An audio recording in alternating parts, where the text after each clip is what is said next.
Hello everyone, welcome to Philosophical Perspective on the Pandemic. Today we have with us Saurabh.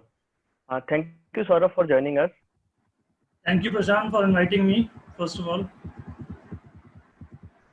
So let's get right into it. Let's the first question. What is your area of research? My area of research is on Shaivite philosophy with reflection towards Indian Mimamsakas, basically Indian ancient linguistics. So I would be doing my research, keeping in view the Jaimini Sutra and testifying the Shaiv Sutra and Shaiv Agamas in light of Indian linguistics. Yes, that's great. Coming to second question, what is your research about? Well, my research is about the ancient texts which are provided in Shaiv philosophy, which are called Shaiv Agamas, and there are multiple texts written by the Shaiv scholars, specifically Vasugupta, Acharya Vasugupta, Abhinav Gupta as well.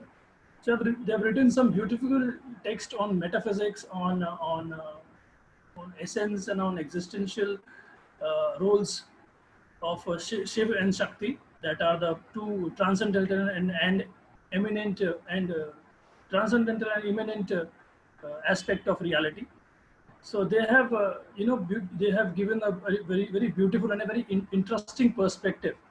That is the mutual concomitance of opposites. So I just want to, I'm looking forward to decode them or reflect them with in the lights of our ancient linguist. Ancient linguist, to specify, I'll start off with the Jaimini, Maharishi Jaimini, the founder of Mimamsa school of philosophy.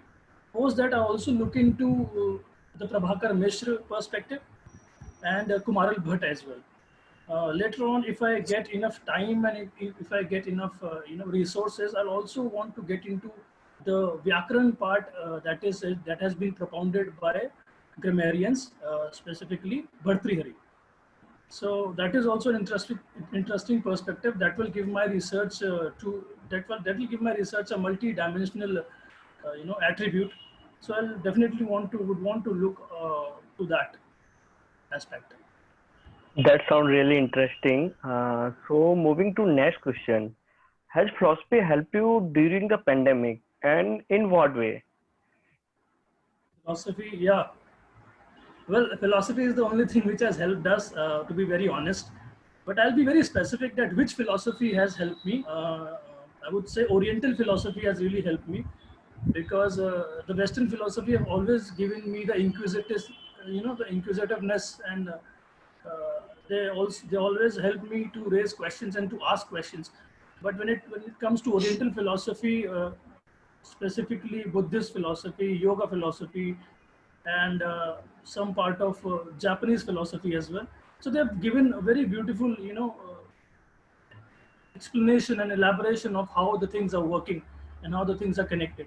So yes, there have been that has been a really good experience for me to practice all these things. I've been practicing Shiva yoga.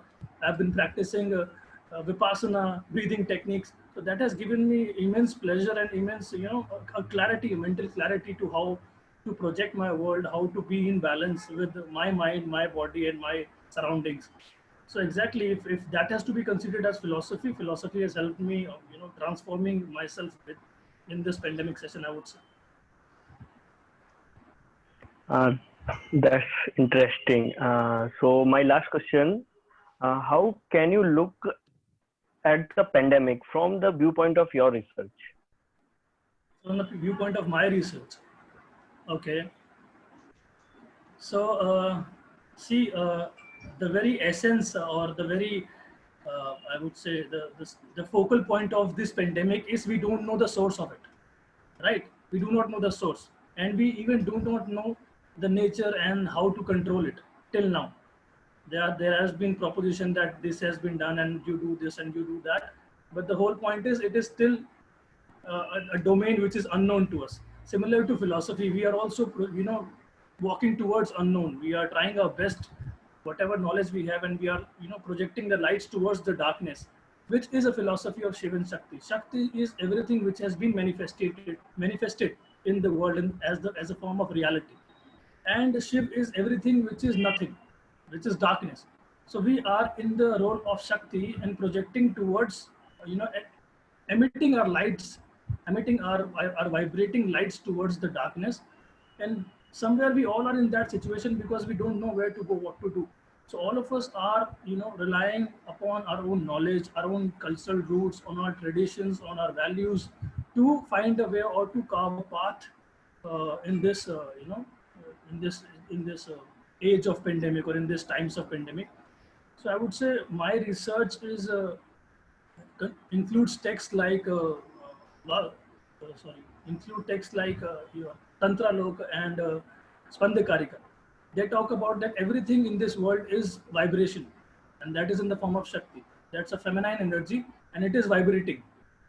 There are multiple frequencies, there are multiple dimensions to it, but it's a vibration, constant vibration, and everything is affecting every other thing, which is very relevant nowadays because everything we do creates a ripple effect in the universe, and vice versa, right? So we need to, look at this philosophy in a very socio-cultural way as well, that somewhere our decisions, our past life decisions, has created this kind of ripple that we are facing this pandemic. So that's a great lesson for us if we can learn out of this. Saurabh, that sounds really great. Thank you for Thank joining you. us. Thank you for your